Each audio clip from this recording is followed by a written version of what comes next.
Hi there. My name is Matt Hames, and I am the Associate Vice President of Digital and Social Strategy at 3 Enrollment Marketing. I started my career as a copywriter in advertising and evolved that career into a social media strategist inside of an advertising agency. Inside that advertising agency, I did a lot of research and experimentation on emerging social platforms. I turned on the Twitter feed for Bojangles restaurants and the Facebook page.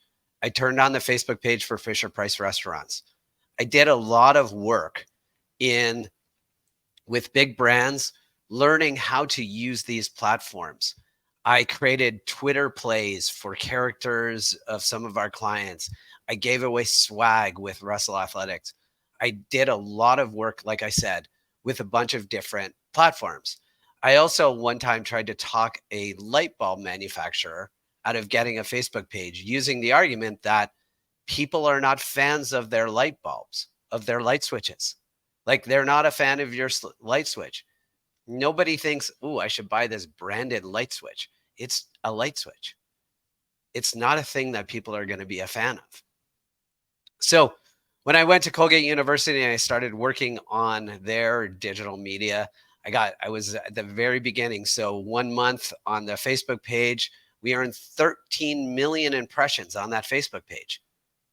It was a super lucky moment where we were doing a video a day for the month of April. And it was at the exact same time that the Facebook algorithm was prioritizing video. So they were throwing our old videos in front of massive amounts of people. Right place, right time. Could you do that today? If you decided to do a video a day in April or a reel a day in April, would that content get in front of 13 million people again without paying? No, because these platforms have changed. They have all changed. No matter what the platform is, it has evolved. But you know what hasn't evolved? What hasn't evolved is how we talk about social media.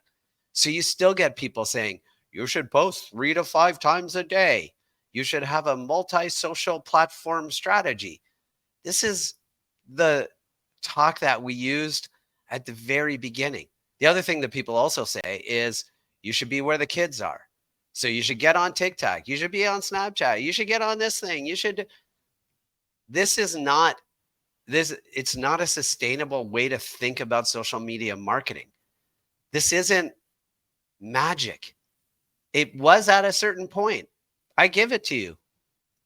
We were able to get a hashtag to trend nationally on Twitter in 2013.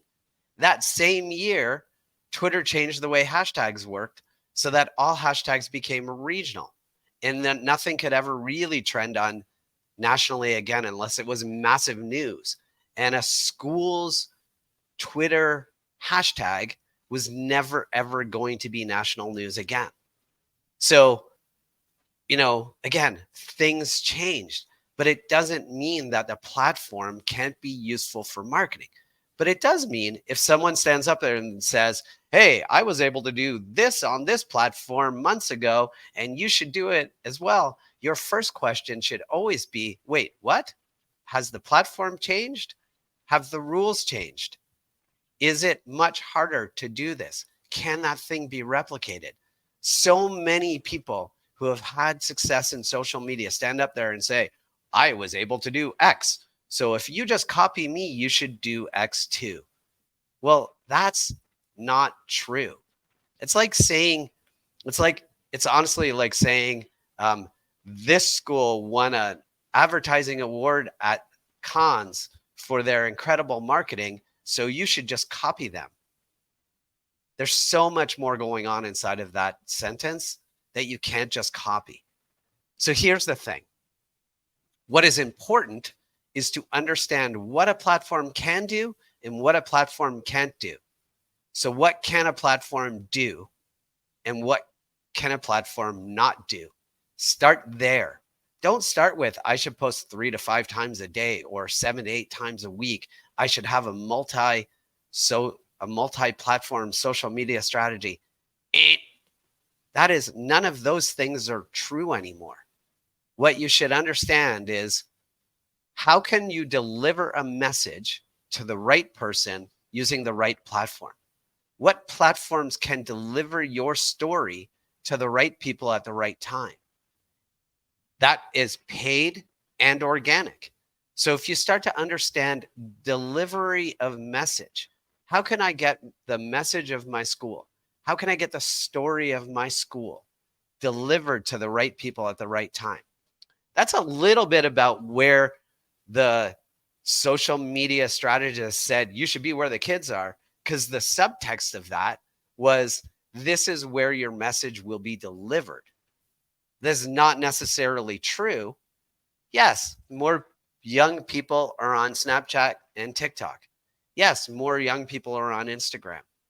But just because a young person is on a platform does not mean your message will get delivered.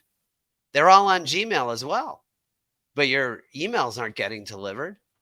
You might be sending them, but they're not all getting delivered. Not all messages are getting delivered.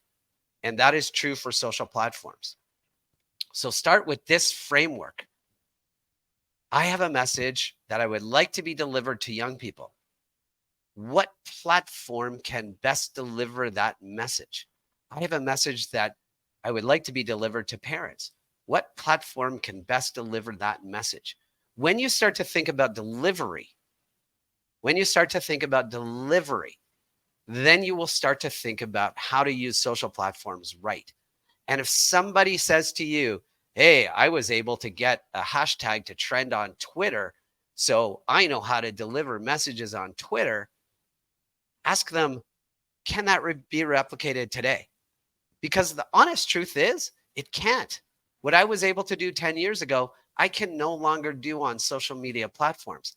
That doesn't mean that my thinking isn't evolving. It is. But you should ask that question of anybody that tells you that you should post 3 to 5 times a day. Just say why. How will that get my message delivered? And they'll say something like, well, the algorithm rewards consistency. And you know what? That is not true. The algorithm could give a crap about how consistent you are. That is not a thing that matters. What matters is your content relevant to the right person? That's it. That's what's mattering the most. You're not a YouTube influencer.